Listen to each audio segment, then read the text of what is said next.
Yeah, everybody can, yeah, we can Try them out. fire you up as best we can. Cayenne, butterscotch, dark They're chocolate. a little spicy. I know Bob's Gooey interested. too. And they're a little gooey. They are a little gooey, yeah, so That'll do. that's yeah. the way I roll. No. This one looks more done. Yeah. This side. Oh, no, Tim doesn't bake. I'll stand it. Tim doesn't bake? Probably a good thing that Tim doesn't bake. Well, I didn't hate them, I'm just You're passing it delivering, over. yeah. If this is for a new bag, Well, Nice, only one nice. is, I can't remember. Patrick?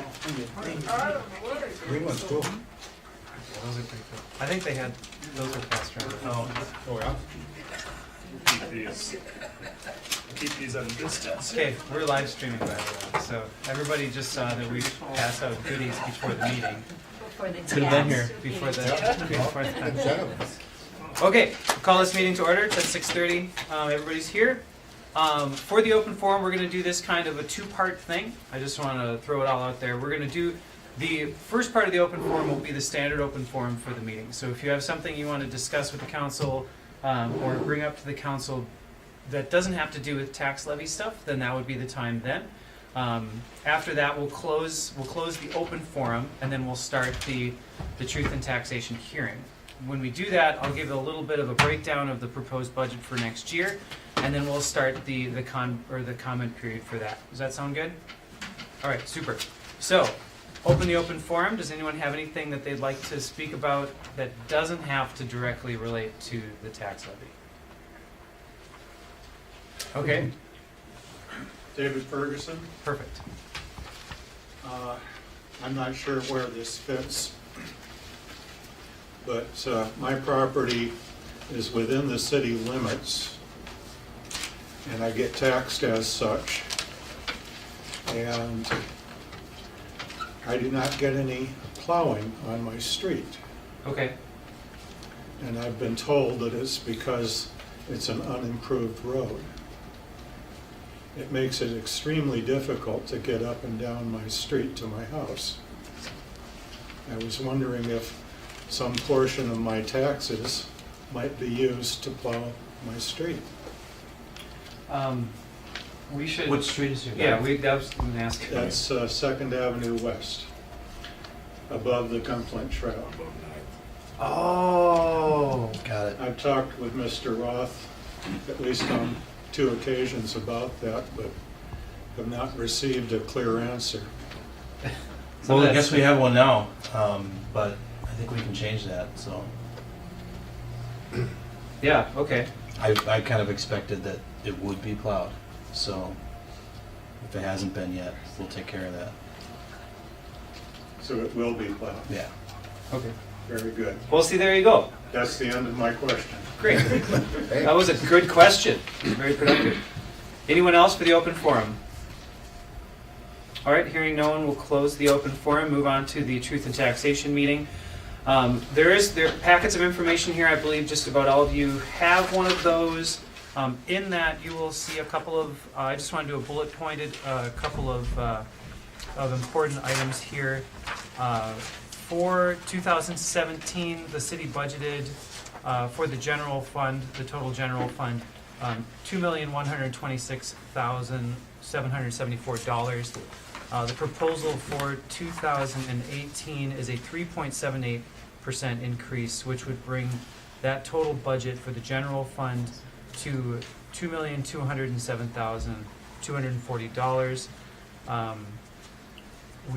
If you had followed the budget process that we had done, we usually start our budget process in about July, and that starts with all of the department heads coming in and telling us if they expect any dramatic changes or anything like that in the expectations for the 2018 budget.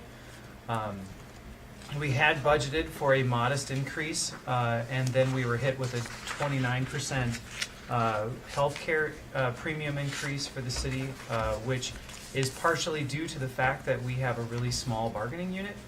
The county has 100 people that they have in theirs. We have like 20. So if one person has a really rough year, then that impacts all of our numbers pretty dramatically. So in order to keep the tax levy at a 3.78 or in that that ballpark, in that lower ballpark, we decided as a council to apply some of the revenues from the rec park to provide property tax relief for people who live in the city. The rest of that revenue from the rec park went to cover rec park expenses, rec park capital put away for capital reserves for the city for future projects that we've identified, such as First Street and the liquor store and public restrooms and City Hall and a number of other projects that we've identified in our 10-year list. So that's a little bit of the rough numbers here. You can see it in much more detail in the packet that's been given there. And so with that information on the table, whoever would like to speak first can come up to one of the microphones. So come on up, tell us who you are, and we have 5 minute limit. So Okay, my name's Bob Matson. there you go. I was here last year. I have a couple questions on your budget figures here.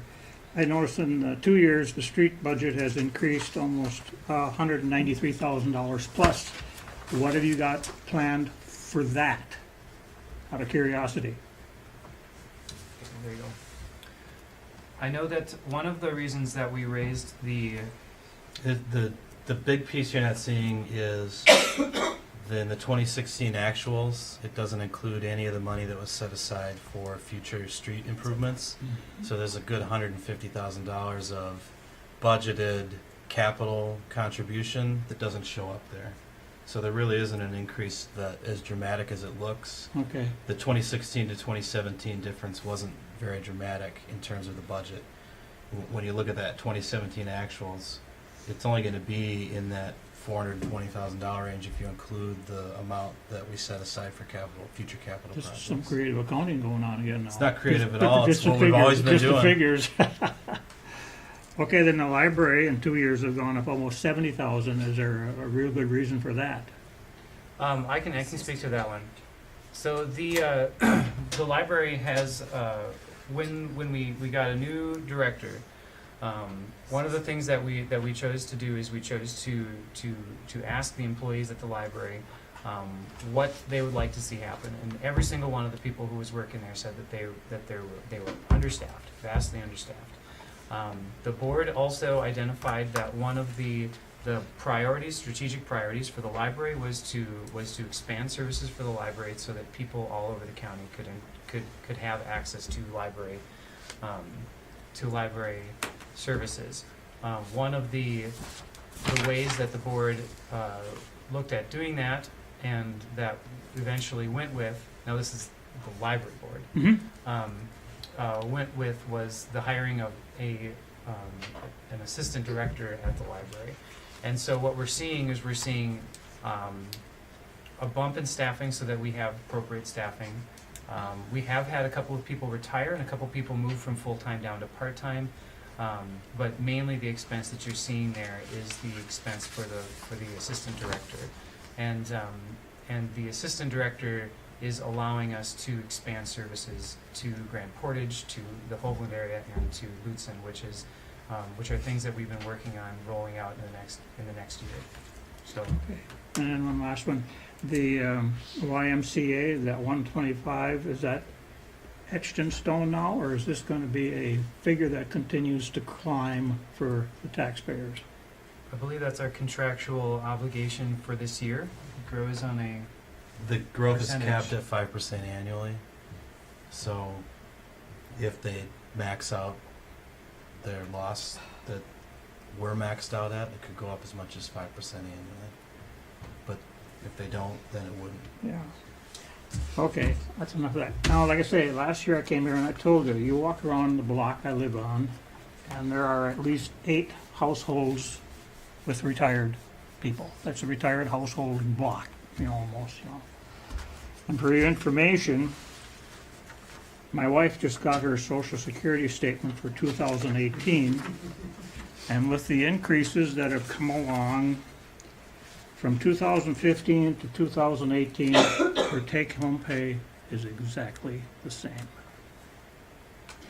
the Medicare premiums eat up whatever raise they give you. So basically, anybody on Social Security probably is living on the same amount of money for several years.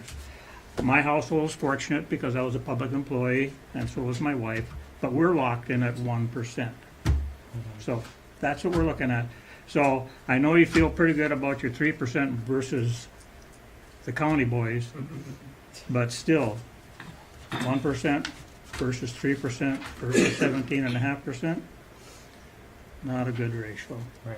Thank you. All right, thanks, Bob. All right, keep them coming. Who's next? Everybody's playing shy. I know, Joyce. Are you going to read Joyce's thing? Yeah, Oh, I'm gonna okay. try and read Joyce's. Oh, is that a comment on her handwriting? I'll project my voice a little bit so she can hear. I encourage you to lower the levy. Taxpayers cannot absorb any more taxes. The county levy is now, was set this morning at 17.5, and combined with the city levy, city residents are overwhelmed at She something is. at their tax expenses. We heard many comments that residents are thinking of leaving. The, Use the projected numbers, Dave. what'd you say? You've already used Dave Tersteeg's projected figures for this. You've already decided on that. Have you made a motion on that? No, we haven't. The Okay. 3.78 is I'm still. just encouraging to use his projected figures. That it would give us 60 more thousand to cut taxes. We are using 60 Yeah, more that's- thousand that's what I to get wanted to the say. Yeah. 3.78. Yeah. Yeah. Well, that was Yeah. 3.00. City residents are subsidizing increased services for the use of the tourists. We are at the saturation point of tourism, we think, and we don't have enough workers.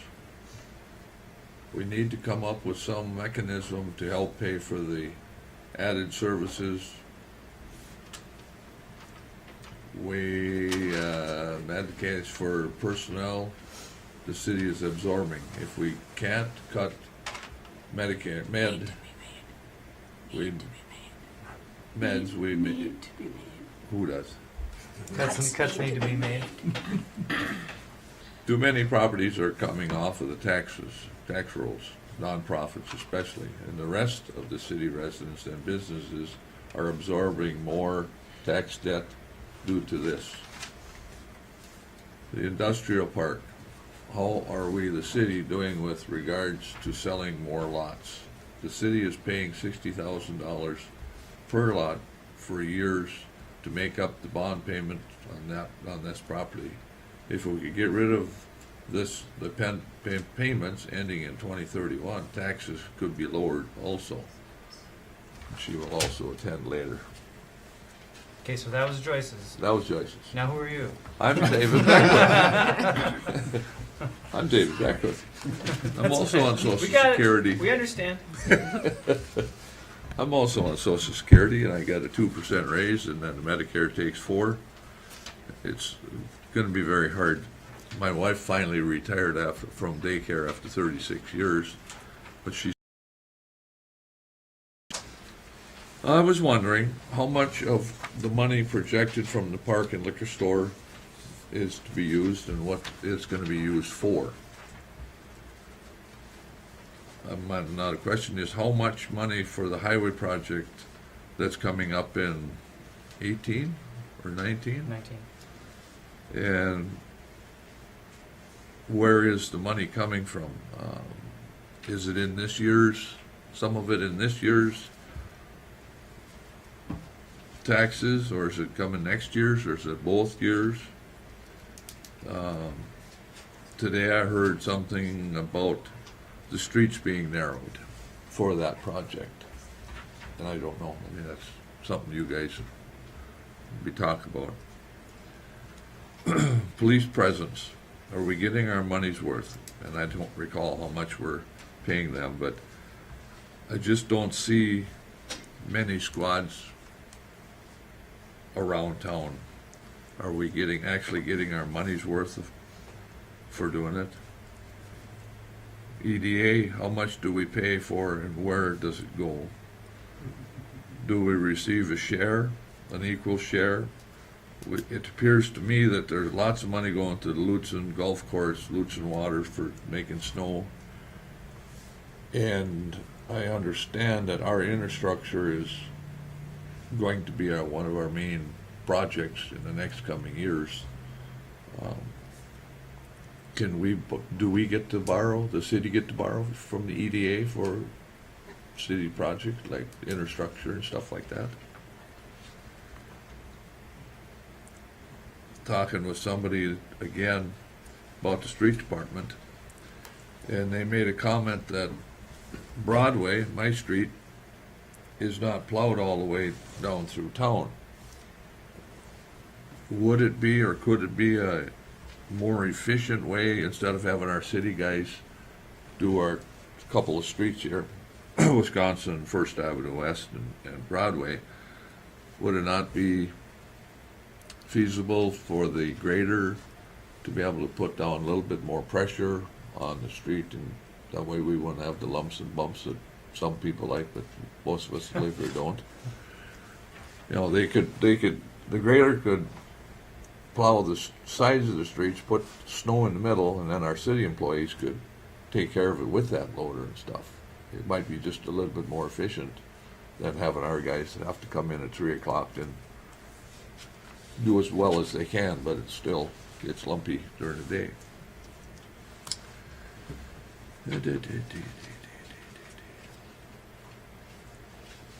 The North House, reading about it and stuff like that, it appears to me that they're making a big pile of money, and I believe you guys were in negotiations with them to try and get a little bit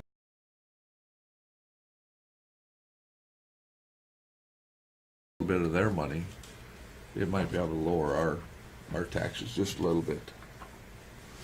And thank you. All right. Okay, so there's a lot of things to respond to.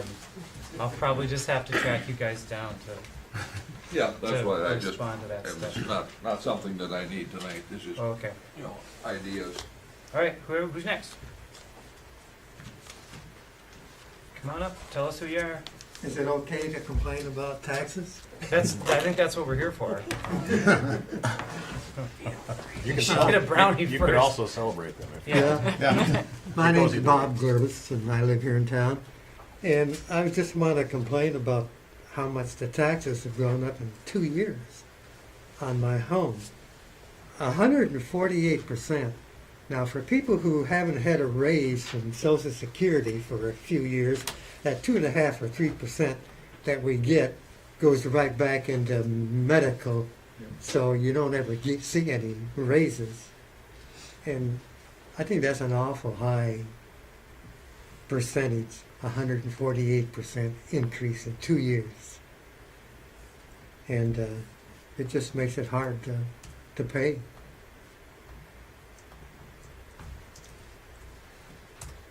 And I don't know what they can, if anybody can do anything about it, but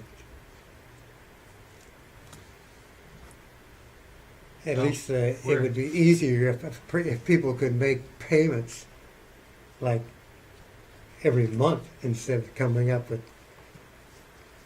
I think you can. You can. You can schedule it out, I think. Oh, But,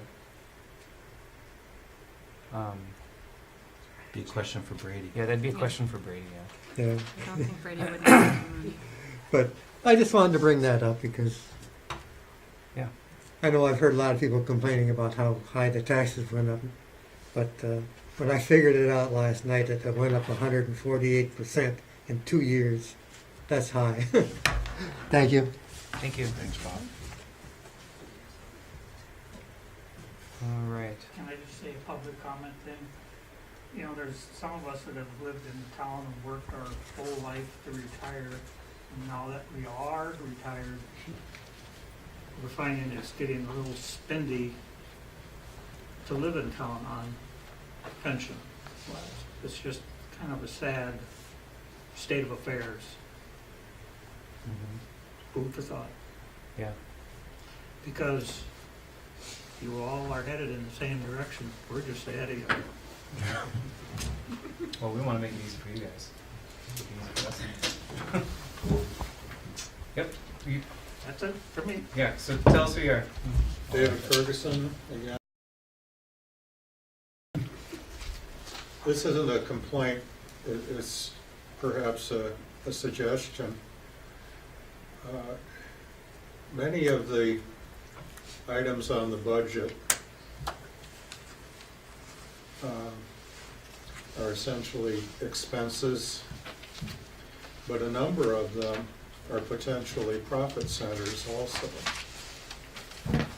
Is it possible that we could have a spreadsheet showing us the profitability of some of those centers, if there is any profit, such as, we know that the rec park generates more money than it spends. Is that true of the golf course? No. Generally, no. All that information is on this spreadsheet. Is it? Yeah, so the 2018, there's two columns, one of them is expenses and one of them is revenues. And then the far right-hand column would show you the difference. So negative numbers are good in the far right-hand column. Well, that leads me to a thought, which is things that are nice to have, but not essential, and that don't pay their way, could be dispensed with.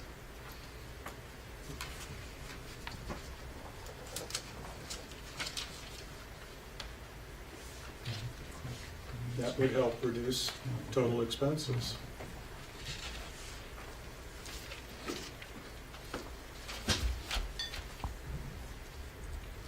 Yeah, and that's something that we take, when we budget, we take a look at those sorts of things. There are certainly things that are in the budget that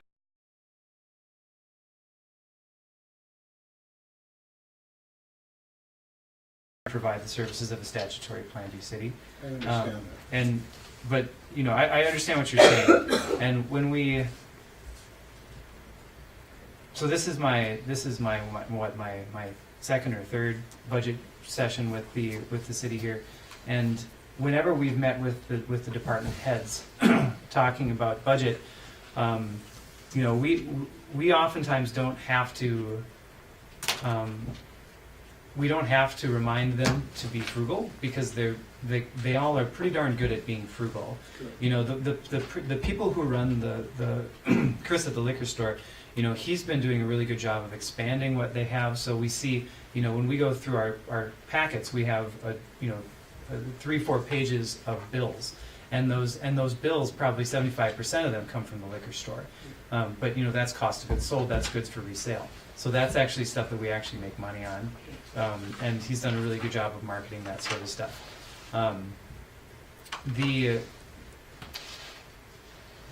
Some of the departments, we've had to encourage them to spend money because there's projects that we see that they need to do where they need to be saving money for.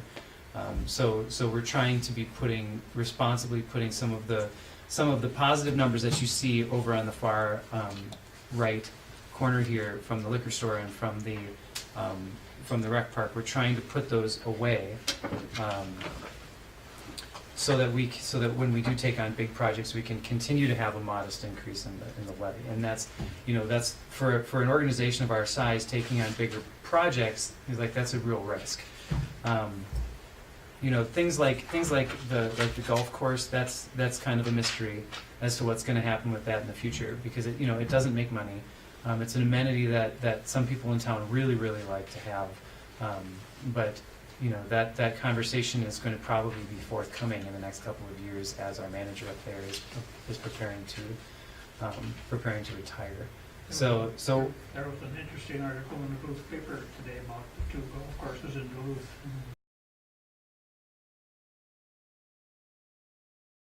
we're doing our research on what that looks like and what potentials for that could be. So so definitely stay tuned. And I mean, and you know, I guess what I'm trying to reassure you is that we're taking a look at the numbers. I remember the first year that I was elected, I went through, and Mike can attest to this, I went through basically item by item on the budget and looked at every line and every expense that was in there, and looking for fat to cut basically. And it does cost us money to run things the way that the community has understood that the city will provide it, so this is a good balance of those services as well. So I guess that's my summary to that. And for those of you that ask direct questions, we'll I guess either hunt me down or else I'll find some way to get some information for you. So anything else? All right. With that, we'll close the Truth and Taxation hearing. Thank you. Thank you. Thank you for coming in. Thanks It's for coming. good to have the perspectives. So with that, we'll move on to the business of the regular business of the council for the evening. First thing on the agenda is, of course, the consent agenda. It has the typical 3 items on it: the approving of the agenda, the previous meeting minutes, and the payment of bills. Unless there's something you'd like to pull for discussion, I would entertain a motion to approve the consent agenda as presented. So moved. I'll second. Motion and a second. Any further discussion? All in favor? Aye. Opposed? Carries. All right. So the next thing you see on your agenda is the AFS-CME contract tentative agreement. Personnel committee, which is Tracy, myself, and Administrator Roth and Finance Director Dunsmore, met with the negotiating team for the city's employees and all that last week. Was it last week? Or yeah, okay. Sometimes it's longer than just a week. So we met with them, and they presented what their requests to the city were. Some of the requests they made a ton of sense to us. Some of them were a little bit more difficult for us to address. You'll see a breakdown of all of the potential changes in the memo in your packet. Some of these have to do with part-time benefits and with the accrual of paid time off, as well as vacation, paid time off and sick leave, use of sick leave, and I guess that's pretty much the majority of it. And then having new employees, having the union have the ability to meet with new employees, just to break down, give them a primer into what being a member of the union is. So those are the things that we negotiated with them. We negotiated a 3% wage increase. They chose to go for a 2-year, under the understanding that the healthcare plan would stay the same for 2 years as well. So that's about the end of all that. Yeah. Maybe it's out of that realm, the electrical department. Oh yeah, and the 2 guys that work, the 2 linemen for the electrical department, we have a memorandum of understanding with them that we'll revisit their structure in that department, because when Taylor, I was just going to call him Mike, but I guess we all know who we're talking about. When Taylor left, we didn't fill his position. So we have to do a look into whether that has impacted their responsibilities and whether that warrants a change in their classification. So we're going to be having that conversation with them at a later date.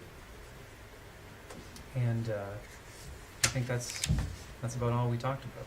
So if you guys have any questions, we can go with that. Basically what we need to do is we need to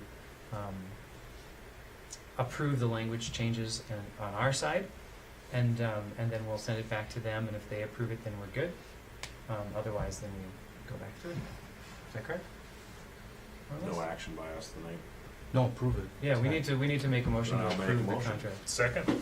Okay, a motion and a second. Any further discussion? Just, has Chris taken a look at this? Is there any issues with, Well, it's in the packet. I guess I haven't heard from them about any issues. Okay. I don't think there's any issues, Chris, are there?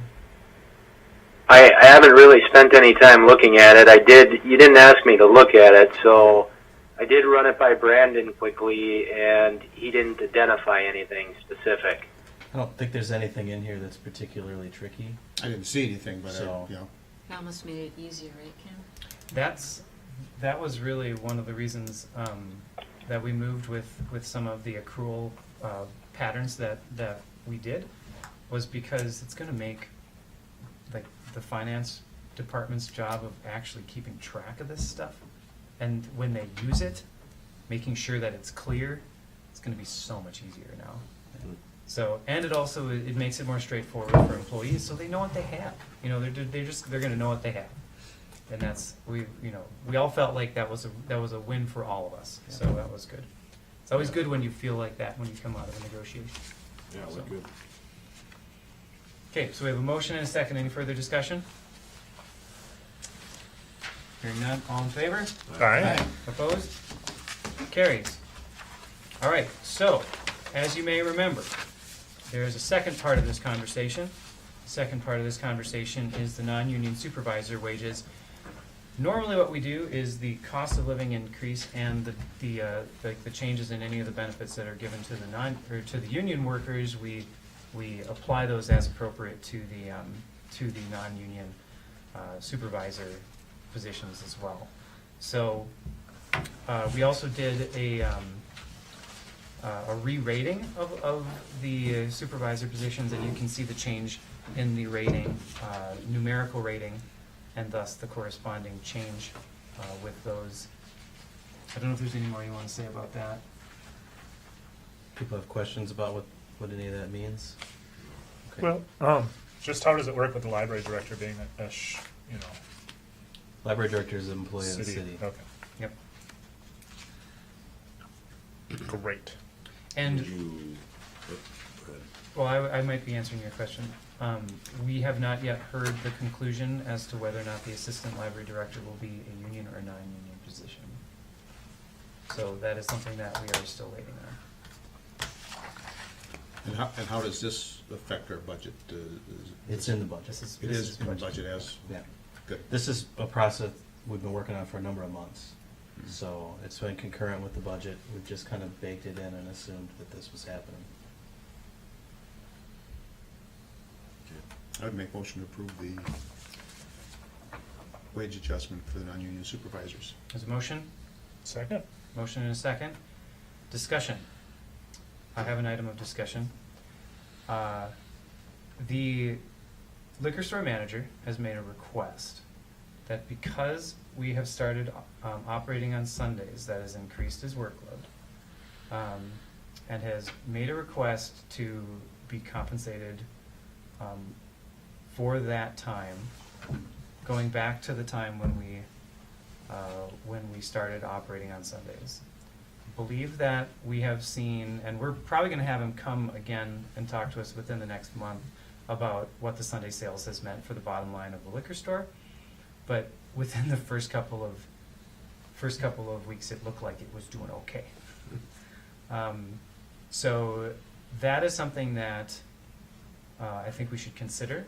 We should consider figuring out what an appropriate rate would be for that kind of, for that additional. One time, Yeah. yeah, one time. Yeah. So that's an not adjustment. factored into this? No, I think rating? it is. Oh, it is? Oh, okay. And the recommendation that's included in the packet anyway is that this is retroactive to July 1st. Yes, so there would be So- back pay. Which would That- include that that's- probably too. Pretty much the same time period. That's what I thought. Yeah. It was July. Yeah. Beginning of July. Yep. So this is still above that? I don't think so. I think Oh, we've okay. included what he's asked for in this proposal. And that was my only question, is with the retroactive budget-wise, it's for 17, no big deal. No, no big deal. Yep. but then 2018 will then be, will It's be coming, set. right, Yep. yeah, it's, So, that was where I was, my question and discussion, that's all I had. okay, cool. Any other discussion about the supervisors? I guess my only comment, just an open one to be thinking about is, at least me personally, I still really want to see a liquor store project move forward. I see that a really important role.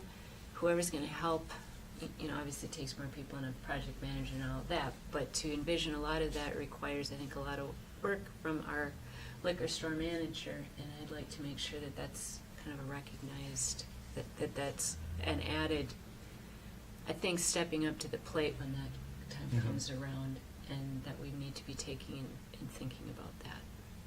Well, I definitely agree, and I think that when we start putting together a project of a larger scope than what the current operation is, that should be, you know, understanding that we could potentially be taking an operation that produces, you know, what is it, the annual receipts is like 1 point something million for Mhm. those? More than two. More than two? Oh, dang. So we're talking about, let's just say we're talking about a $2 million operation that could potentially be significantly larger. Maybe not significantly larger, but definitely larger. You know, and that should be reflected as well in the responsibilities of the manager. Well, It's gonna make things more complicated. yeah, not even once it's running, but I mean, even to bring it to life, it's gonna take that knowledge along with the other parties involved to know how to accomplish that the best way. Right. Just, yes, and you're right, I mean, overall, it I- could be a big Yeah, operation. and I think that's I think it's nice to hear from Dave Tierstick, and we hear from him quite a bit, is that revenue generator for the city, and we tend to kind of, I feel like I have more understanding, and probably because there's a park board and Dave is reporting on that and those things. Yeah, sometimes. There's obviously not a liquor store board, but like, it's also a key driver in what keeps our taxes where they're at, right, which is what everybody's been talking about, so having that conversation, I mean, I tend to bump into Chris and we'll talk about stuff, but maybe it's something where we try and, I don't know if that makes sense to have him come Yeah, in, Chris, but- I'm sure he would be more than happy to come and report. because The- it's, you know, I The think biggest it's gonna- difference, I yeah. think, between why we talk about the park stuff so much in the liquor is because there's actually quite a few policy level conversations that occur Yeah. in the rec park. Right. Whereas in the liquor store, almost all the decisions are operational Sure. decisions, and so there really isn't a lot to ask the council about. Yeah. But that doesn't mean he couldn't come and report on results to you and just have conversation at that level. Yeah. Well, yeah, we talked about the last time I was here, and said, yeah, we wanna hear from you Yep.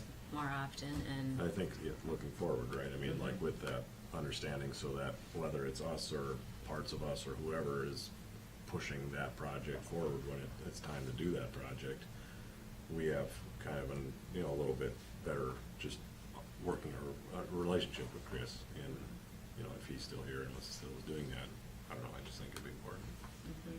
Yeah, and have more top of mind for us too. yeah. Well, and it's good for us to start getting an idea of what that's gonna look like now. Because then when we actually start doing it, we can actually just implement instead of create. And that's gonna make it a lot easier to have a successful project. So, I agree. Well, and I agree with Tracy too. We need to identify how high a priority this is and, you know, what kind of timeline we're really talking about trying to pursue this discussion, because, you know, if we're talking about trying to do something with the discussion this year, then we need to start figuring this stuff out. Yeah, well, now we've come out of the public works facility project, at least most of it, Yeah. right? There's a lot of startup to do, but that's more handled at a staff level. And I think early in the year next year is a good time to just revisit the long-term plans and take a look at what we've got on the table and have that conversation again. yeah, I have an idea. More potty talk? Not potty talk. yet. Okay. All right, so we have a motion on the table. We have a motion to approve the non-union supervisor wages as proposed. So can we just clarify the three things that are included in the recommendation are also included in the motion? The adjustment of the score and the ranges, Mhm. the retroactive to July, Mhm. and the 3% cost of living adjustment of 2018. Yes. Yep. Yep, okay. Thanks. Cool. Any further discussion? All in favor? Aye. Opposed? Carries. All right. So, as is the case usually with the Truth and Taxation meeting, because we don't know exactly how it's gonna go, we don't put a ton of stuff on the agenda. So, now it's council and staff reports. So, Mr. Mills, what do you got? And park board meeting, just kind of went through more of the rates, more with the marina than with the campground itself. We took care of that in the previous meeting. And then some nice legal agreements that I think Mike and Dave have gone through, and Chris as well, as far as just using the marina and using the campground. So that's just like if other parties want to use, If someone's gonna be camping, oh, okay, sign here. policies. Yeah, Chris and I haven't looked at those for a long time. Oh, okay. When they were Good to created. update those. Oh, okay, they were created a while ago. Yeah. Okay. Yeah. But it seemed like a good thing to look into, so talked about that. Yeah, I think that Cool. was. Did you talk about terms? Sally, in case terms are up. Yeah, and they Shut down. tough meeting, they man. seem to. We're close to the end now. They seem to be open to that, Okay. and encouraged, a paper application just to have it, Just a official. simple I know you note, like that. Even an email. Yep. Just any- Okay. I didn't say even an email. Yeah. I said the paper, but yeah, we did talk about that. Good. We talked about me leaving. And, yeah. Speaking of which, Can't get into your new house? well, I've previously said February 1st is the absolutely have to be cut off. I'm getting significant pressure to call it January 1st. I don't know how that would disrupt the council if there's, things that we want to. Can we just pick somebody now, you just tag them out on the way? Yeah, just slap a hands. Well, I was really going to bring it up when Yeah. we got around to my turn on the tabletop Okay. here, but Well, we even could. if it's February 1st, we need to start now. Yeah. And there's no reason you can't be recruiting and evaluating before the vacancy is declared. And then when he actually says, I've moved, and you declare the vacancy, you're ready to appoint. Yeah. And there's no fixed process. It's up to you to decide. In this case, we're talking about 2 years almost of term. If it's January 1st, it's almost exactly 2 years. Is that just a year? Here, So I thought it was Just just a year. Isn't it? Yeah, I thought it was Oh, just because a- you're up on Up for election 14 in November. or in 18. You got elected in 14. Yeah. So you're gonna have somebody here for a while. In the past, we've done interviews with folks after taking applications. So, for instance, when you appointed Tracy, we had a kind of a abbreviated application and then opportunity to discuss. And It worked out well. it worked out. Yeah, was I gonna mean, it say. worked out fine. Thank you. So, Jay, and you then, said the wrong she thing. ran and was elected. So Yeah, that- right. That did sound bad. It was a mess. Yes, It and turned so. out great, but And as far as my timing of it, it was just that we will have renters in our place February 1st. So that's definite. We've been moving in the process for a month now or so. Why don't we just But say my beds, February? our beds are not gone. But it's just come January 1st, my attention is going to be out of town. So that's let's why. That's keep us why, in so. the loop. Yep. Let's just say February 1st, and if you officially make the move before then, you are obligated to tell us. Well, absolutely. Yeah, it's so it's less the official aspect and more the focus and energy aspect. Gotcha. Come January 1st. So February 1st? legally, we're in the clear for sure. It's just I want to be able to do. I'm sorry. January 1st or something? January 1st is what I'm saying. Oh, okay. I just want to, I don't want to shirk responsibilities. I want to fulfill as much as I can, but there are concerns about that. So. Okay, That's well, what- just be that's what clear. I'm If talking you can't, if you can't fulfill the duties, then just let us know, and then because hopefully by then we'll have some ideas about appointees, and we can go through that process and have them ready to go. Yeah, when January the time 1st is like comes. 2.5 weeks from now. Yeah. So- yeah, We let's- can start the during the process. holidays. Then. Even if we were planning We have on to being do- done by February 1st, it was going to be a real challenge. We got And, this. Yeah. not only that, I'm going to be gone December 27th, so that's the next meeting. It'll be a brief meeting. It's, We'll yeah, talk about it's just that. basically to. We'll just be to getting do used to bills. your being gone. Right, Yeah. right. So So- get used to it. It'll be good practice. Yeah. Quiet, That's Do you all I think got to say. That's less weird Thank you. laughs. it? Okay, what you got, Anton? I had Sawtooth Bluff steering committee meeting, and that's the second one, right, Mike? That was the second one? I think that was the third one. Really? Oh, I don't think I was on it. I just missed the first one since I joined, Right. because I was pouring concrete. But the second one, yeah, it was good. It was a good group, good dialogue, and it seems to be moving at the, pretty decent clip, and identifying the prospective user groups and different organizations that represent them, and kind of looking at like usage of the land and talking about the different groups and what types of elevations and terrains and different things and how we can intermix, and it was a good meeting, and I think we've got another one right at the beginning of January, right? Right, 4th or something? where we're hoping to look at a map Yeah. that starts to at least section out the property and how it might get used. And also maybe a set of guiding principles in how it would be developed and operated. So, the goal after that early January meeting would be able to take the map that we drew on and that they'll put in, and hopefully have, we can look at it and make sure that it got put in right and we feel good about that, and like Mike says, about kind of the understanding, but then hopefully being able to present those or hand off those to the different groups, whether it's the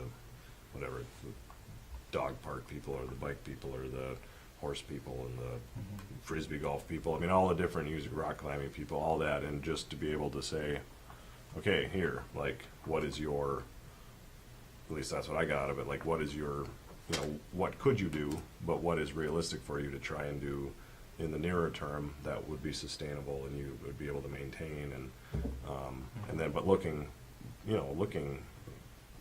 30,000 foot at, like, if the success is there and you're able to keep your volunteer, up, what is the potential that you could see for this property or for the space? And it's pretty cool. It's awesome up there, so it's pretty neat to think of. Really, just access for everybody. ADA trails. Talking all different kinds of stuff. So, yeah, pretty cool. Did you feel like you got adequate input from the user groups to, or are there gaps, or is there something missing still, or? Well, I don't know if I was, the last meeting we got the public comment, and there was quite a few public comments. What did you say, there was like 50? Yeah, no surprises, obviously, but I think to your question, Tim, there's a lot of gaps. Yeah, I was gonna say, if that We was all tried it to was, I focus- didn't see a lot. I We guess. tried to focus on at least getting the word out about that engagement effort to the user groups, because I think we were looking for that kind of information that Anton's describing. Yeah. And I'm not sure, some of the user groups, what we heard was, this isn't a good time for us to think about building something new, and that was good to know. And then for other user groups, they said, yeah, we'd like to talk more, but I don't think anybody came to the table with here's our trail map, lay it over the map. So that's understandable. This is still pretty early in the process. And interesting, the feedback too, as far as the groups that are like preservationists, I guess, if you want to look at that mindset of like don't want anything to happen there, and those that aren't necessarily opposed to something happening there, but then looking at because funding will be in place to take care of a lot of it, but the maintenance and the ongoing costs. And so, yeah, that's part of reaching out to the groups to make sure that they're the realistic goals and realistic build out of something that their organization can handle. And And that's really kind of a logical next step to what the county already initiated with their trails plan and their conversations with the user groups. And their idea is that maintenance and the coordination of effort kind of has to be key in any conversation about trails, so. And I thought Mike actually brought up a good point at that meeting, and just the idea of just one, but I mean, Pretty good for a couple hours. but it was just the idea of that, if that sits, I mean, there is a, certainly a natural sensitive area there, but that most people don't even know about unless you've flown up here and you're able to see it, because that's really like, it's really dramatic there. I mean, but to see it at ground level would be interesting. So like the preservation side of it, I mean, I think that going about things in a way that is sustainable is very important. But in some ways, I feel like the opportunity to do something with it now, with in the vision of what that's zoned for being parkland, and because otherwise, it might not. All of us shift. Everybody comes and goes, and somebody gotta lock it 10 years from now might be like, let's just put condos up. I mean, not that that's going to happen, but it could. I mean, anything. There's could no happen. reason it couldn't, yeah, And and so, it is locking it in. I mean, to I do feel this. like, so the respecting the preservation side of it is almost by developing it, but developing it in that sustainable, Yeah, as a park. As a park. as Developing it a as a park, I feel, is in the best circumstance to try and preserve what that is, so we don't have more scars on the hillside. It just removes more of the questions about what could happen there. Yeah. And talking about the fen, I don't want to distract things too much, but the fen up there, I have a friend who's a botanist with the University of Minnesota, and I told him just to walk up there this past fall when he was up visiting, and he came back and was completely blown away. He didn't even know it was there, Yeah. and he said that there could potentially be University of Minnesota money to do an interpretive boardwalk across the fen, just because it's such a unique spot. It shouldn't be there, right? That I it- mean, isn't that the whole geological? That's the whole thing, that it shouldn't, that should be, like a subarctic phenomenon, and it exists here. So it's pretty cool, it's kind of a goofy little thing that nobody knows about, but creating an environment that people could engage with it respectfully, is something that would have, massive educational benefit. So yeah, anyway, I'm sure you guys have already talked about Most of that fen is on Forest Service land, and, not And on, the corner of it is on county. There's a small portion of it, but most of it is on, federal land, and they've been pretty protective of that, Yeah. For good reason. And I'm not sure that, the vision is developed enough to say we're gonna have a boardwalk over it, Two. but at least up to it, Yeah, yeah. that's So what I'm saying. provide access to it, and you can do that on the county's property.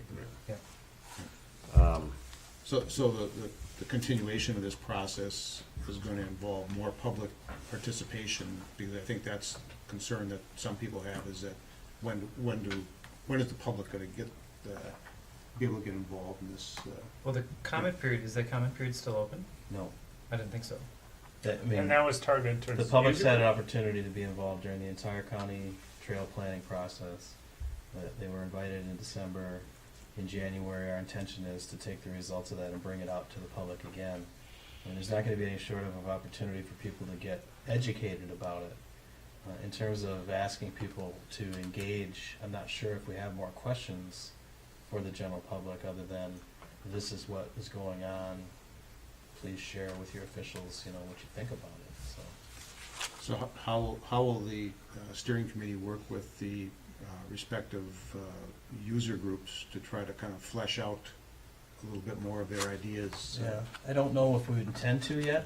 I think right now we're trying to focus on more bubble diagram level of planning than actual plans of where trails go. And then one of the questions we have that'll be answered hopefully by January is just what level of detail does that have to get to get Greater Minnesota Parks and Trails Master Plan status.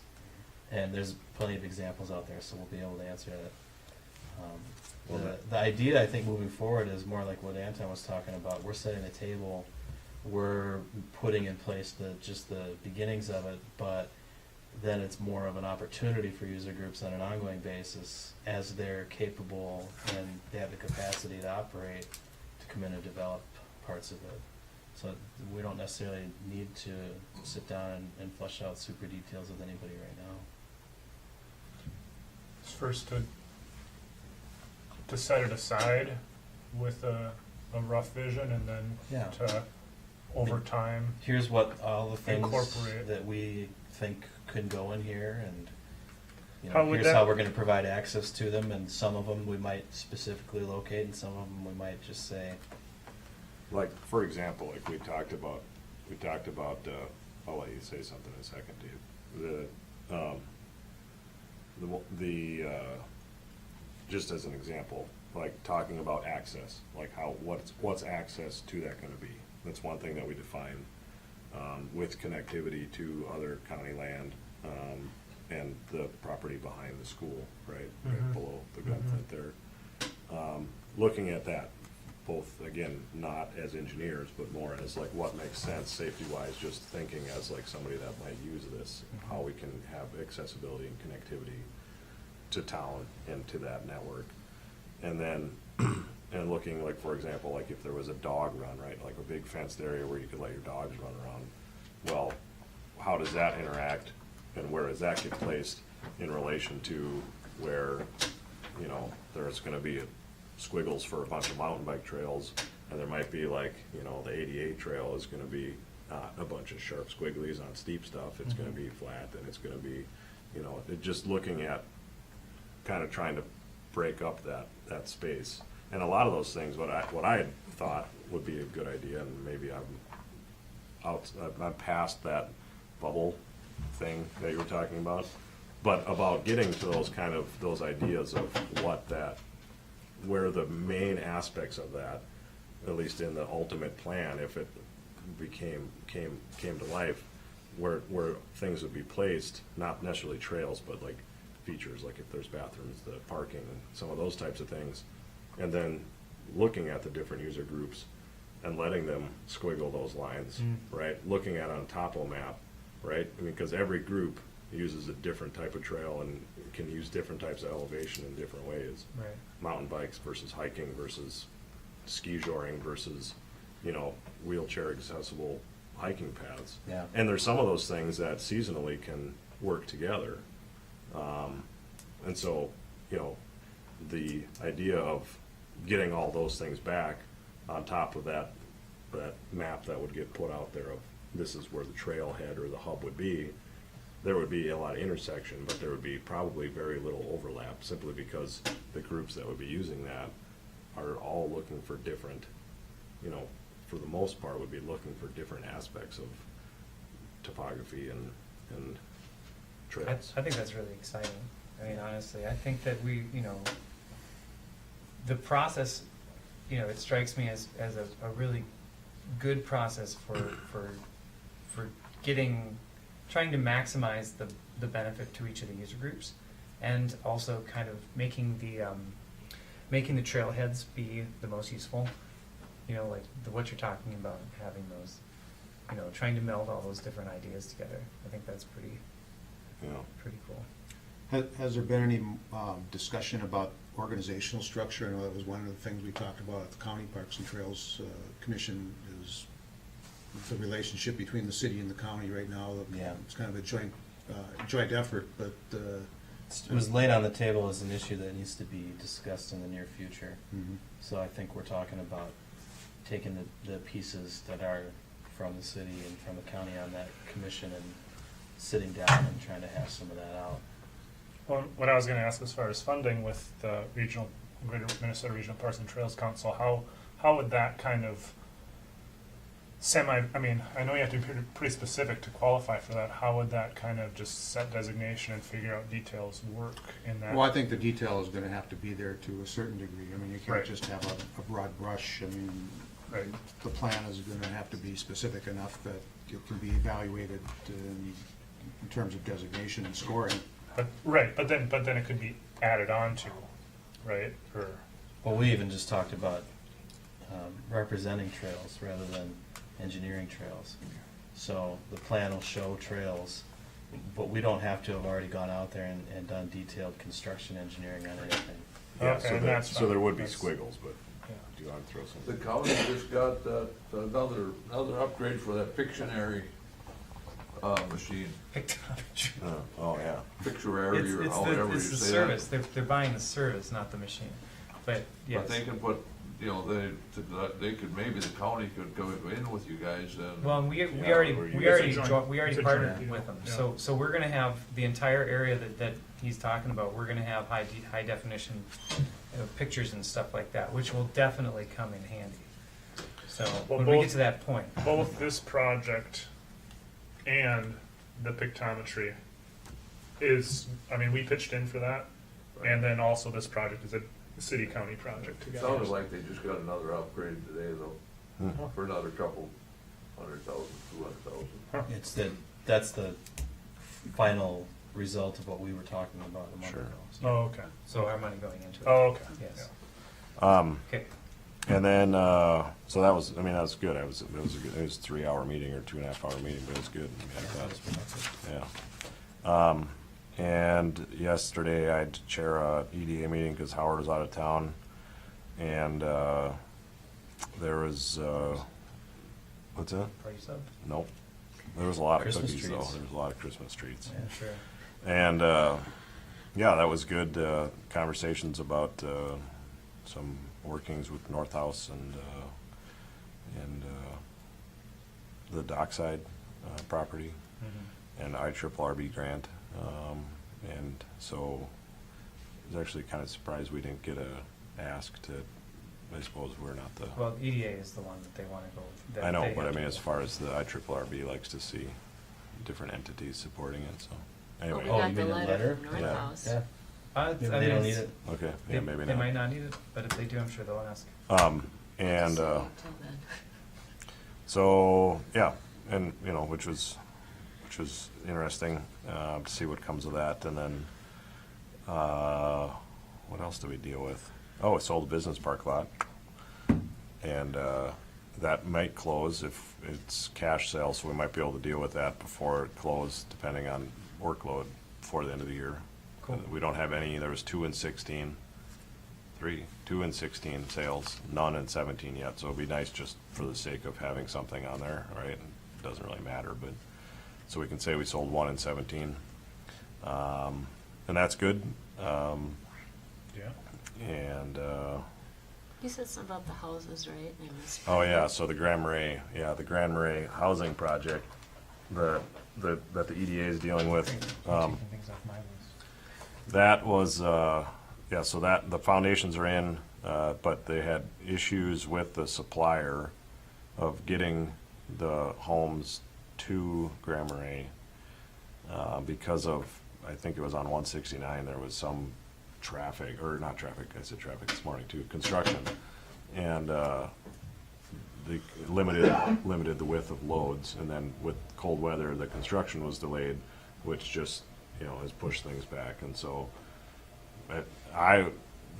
they were talking in September that in October, they were hoping to be able to have a house sitting there when, you know, Senator Bach and Representative Eklund were up. One part of that And, transportation problem as well was that they can't, these houses are partially built, right? So they're really wide, and they're also like ridiculously windbound. So Right. when they Which- were gonna ship them, there were like 2 or 3 weeks in a row where they were gonna ship them, but they couldn't get them out of the factory because it was too windy. 20 mile, I don't understand that. 20 mile an hour wind load, or wind is all they can have if you're gonna transport. Which is ridiculous Because they're driving at 50 miles an hour, or 40 miles an hour anyway. So I don't understand that, but whatever. Must be 70 miles an hour that they. Yeah, got here. there's a max, right? Just don't And, go over cross 50. Together when you get 'em here. So that was, yeah, so that was the holdup there, but there's 6 applicants have applied for purchasing those homes, Bobby Jam. which is pretty cool. Out of the And seven. Out of the there's four. four, Oh, four, four and is the then first phase, 4 is yeah. the first phase, yeah, that got scaled back, so, which is great. So, you know, it sounds like by spring or in spring, because there's still some, I think, utilities have to get tied in, Mm-hmm. from what I understand, or not, probably utilities, but power. That's a utility too. Yeah. And water and sewer isn't finished yet either. We have to get it into the building. Yeah, winter came. Yep, so, yeah, so, you know, there's other holdups too. Right. But it's moving forward and, you know, getting the houses on there would be pretty awesome. And, having people picked out and ready to move in and would be awesome too. So Mhm. that, I think is it for me Great. until Tim says something that jogs my memory. Nothing to report, I'm just gonna ask though, if Mike was gonna give a report on the Public Works garage and how the move-in is going. I could do that, sure. Yeah, okay, then I pass. Okay? No, I don't have anything else. Great. Okay. I got a couple things to fill out the North House mention that you'd had for the North House has. They did send the city a letter saying just making it common knowledge that they are in conversation with Harley and Shelley Tofty, you know, about potential purchase of the dockside property. So that's where we're at. They just let us know, and but that's public knowledge now. So I figured I would throw that out there. You know, 'Cause he we- sent us the letters. What? Yeah. Well, yeah, Yeah, I okay. just bring that up for public record. It's on the radio. Well, everybody knows about that. Now everybody knows about it. So, something that you may not all know, because I didn't ask Mike to put it in the packet, the Arrowhead Animal Rescue Mhm. has officially started the conversation about let's find a new home for the Shelter. Does everybody know about that Shelter. shelter? It's not a Um, new. It's not new, Conversation. but they've started the conversation again. They're ready to have that conversation. They have some resources that they would like to discuss with the city about how those resources would be used. They want to make sure that we have an arrangement and an agreement so that when we start putting those resources to use, we know exactly what we're going to get and where it's going to go. So they reached out to us. We're going to find a time to meet with them and sit down and meet. If there was a representative for that group, it would be awesome if they could be there too, but Anton, you never know. Yeah, that was Anton. That's me. do you want to come to those meetings? Won't that be nice? When are they? We haven't scheduled. We haven't them scheduled it yet. Sure. We'll let you know. Yeah. I'll be Um, there. I didn't know they still did meetings. I don't get. Well, they any- have this for a is- while. Isn't, yeah, this is its own conversation. Yep, this is a special Love conversation. to.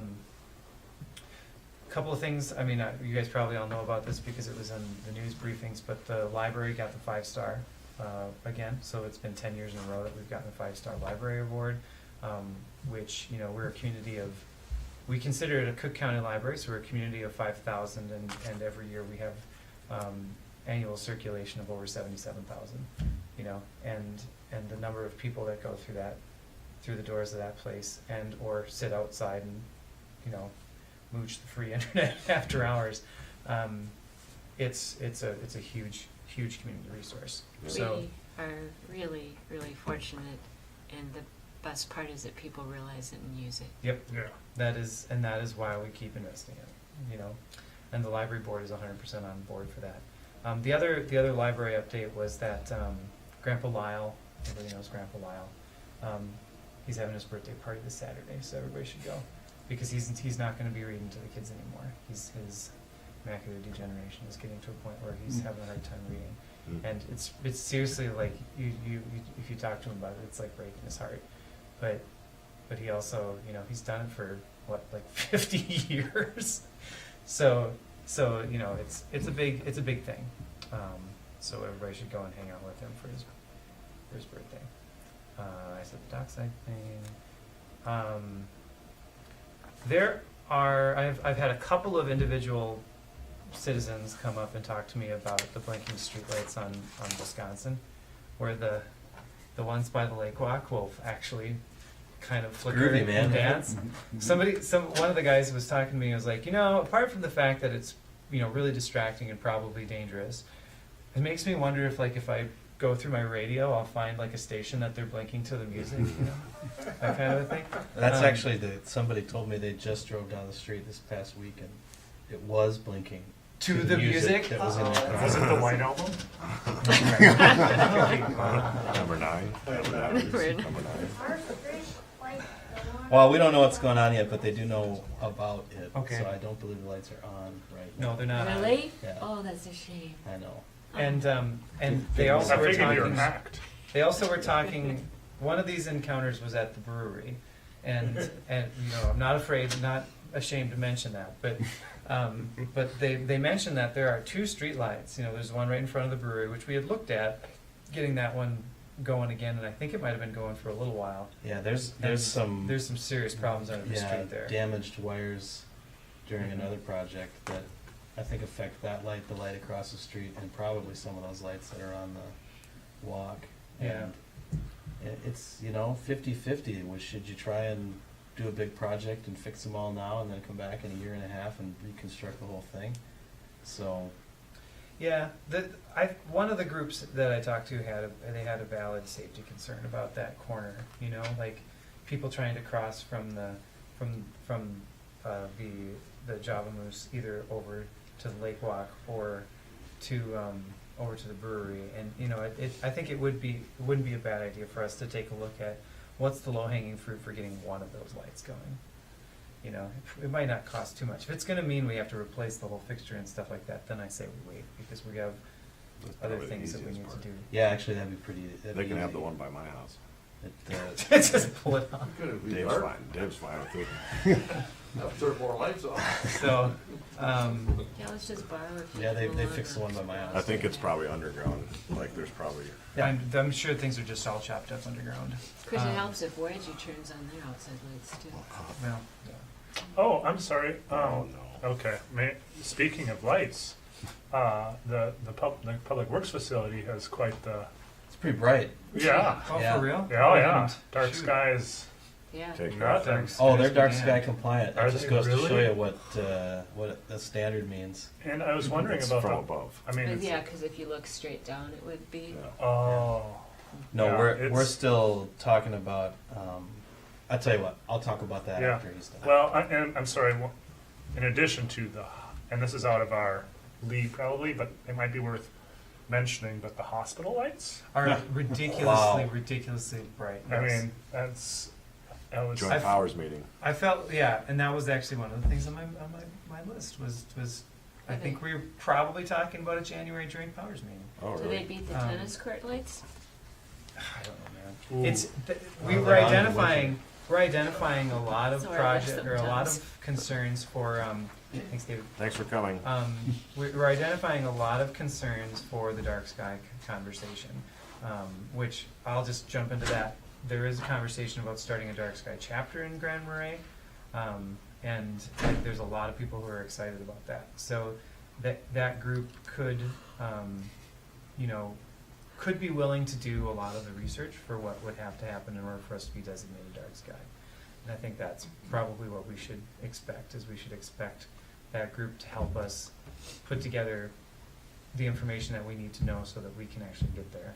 You can kind of see where it's going, though. Lighting standard for a fixture is one thing, but how many of those stinking things are you going to have? Right. And pretty soon it's awfully bright. What cities, their most powerful tool you can use is limits on the light that people can put on their properties. So actual ordinances Mhm. with standards about how much light people can have and what kind. And we don't have anything like that right now. But that's probably what we'd have to talk about. Yeah, doing a lighting study of some sort. So, so that covers the joint meeting and the dark sky thing. Just remind everybody, we have an opening on the Planning and Zoning Commission. We need to find somebody for that. So you've already been there. Mike won't let me back yet. Well, that's Mike's not got true. nothing to do with it. That's not true. Oh, really? I don't Uh, know. So we keep that in mind. We got homework to find ideas for another counselor. The art space. Did you guys hear about the art space meeting? Yes. Did we talk about that last meeting? Well, Yes. Not much to yeah. talk No, about. it yet. was.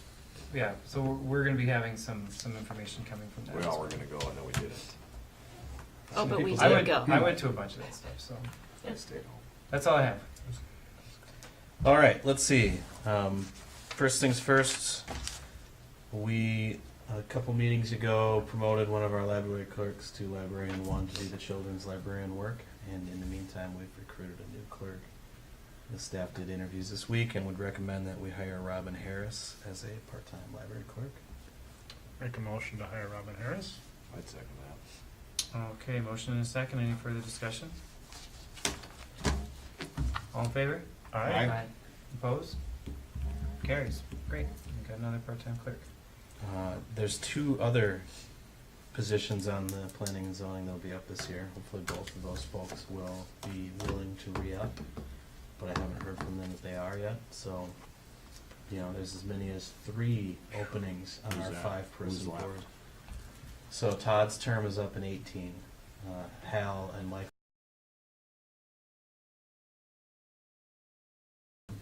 So they could re-up if they wanted to. The word out, please do just 3 times a day until you find somebody. Just 3 times a day. Yeah, especially if they're on the radio or live streaming. I said it yesterday at the EDA meeting that we had an empty seat on the EDA, and they're like, no, we don't. No, I was we like, don't. Oh, wait, no, that's the planning commission. Yeah. We got And then, of course, Also important. the planning commission seat, as important as it is, it's far more important that you find somebody to replace Dave. which is impossible. Oh, you'd be surprised. Well, I've they done won't it be before. Dave, but they Yeah. can sit in Dave's seat. Yeah. They just, you need somebody to vote. We may have to reshuffle it. So Yeah. please put the word out and actually ask somebody that you think would do a good job to. Have you asked anybody yet, Dave? Oh, no, that's not my place. I won't be a city resident. Well, you are still a city resident. You can suggest to people you know. Do I you have think you should be anything else? censured for that last comment. I think you should vote on that now. It's not coming to the next meeting anyway, so. Do you have anything else? Public Works Facility update. Right. So the move-in's going fine. The guys are actually in there now. So, for instance, when we've been preparing our equipment to do snow plowing, they're doing it in that shop. They're using the equipment and tools in there. There's still startup. We're buying tools and putting storage in, and we're talking to furniture companies, and so there's quite a few details like that.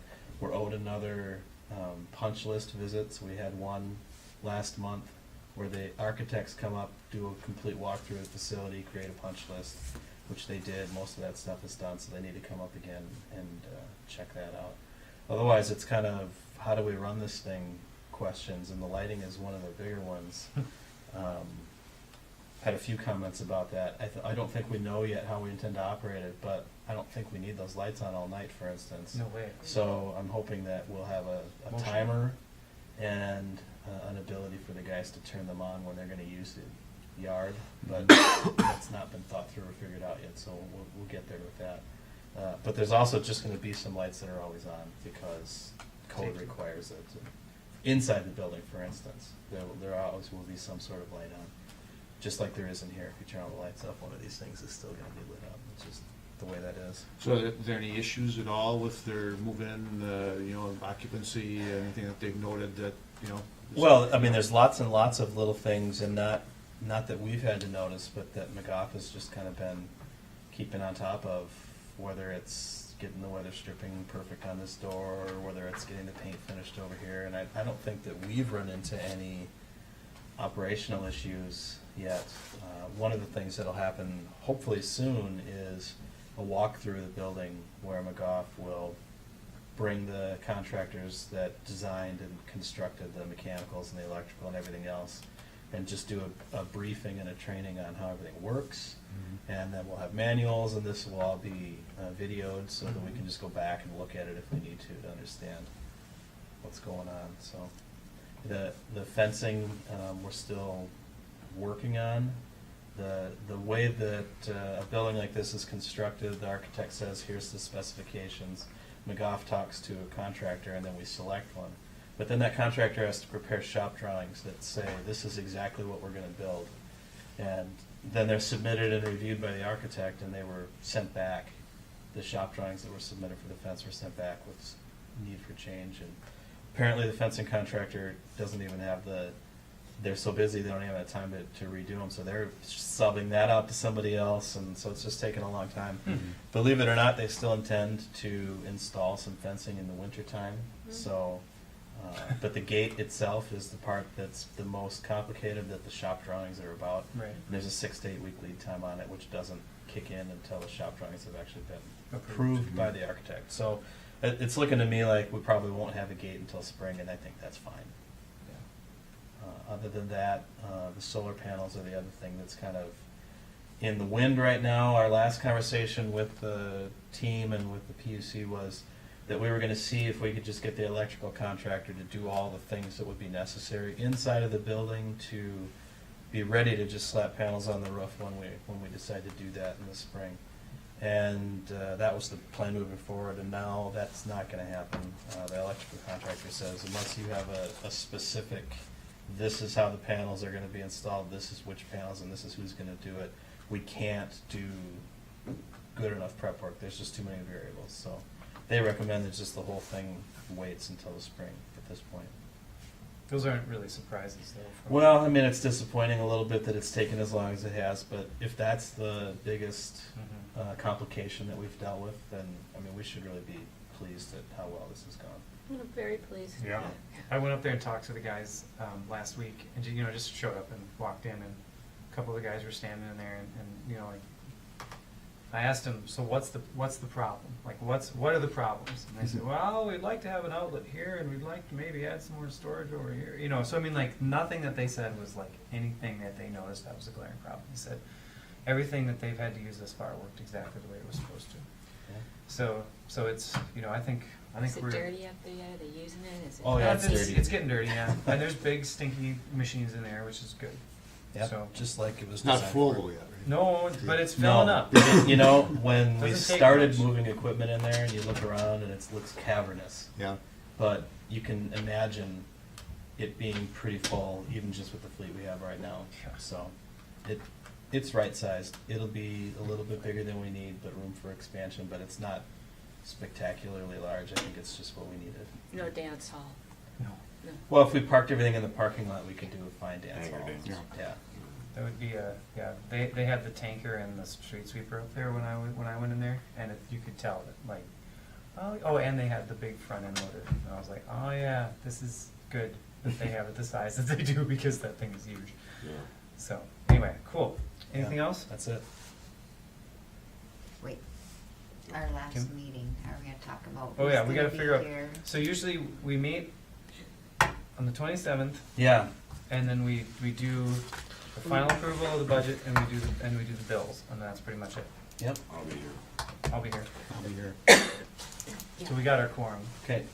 So okay, It's on. work for you? Guess we don't need Well, I to won't take. be here. No, it's good. Work That's for you? good. I was talking Let's to just Jim. shake hands I'll now. be here. Yeah. I mean, Let's we just don't- hug now. Actually, I'll be here One every is that meeting, thing, just no. All right. telling you guys. Adjourn. Thank you. Thanks, Chris. Thanks, Chris. Have a good night, everybody.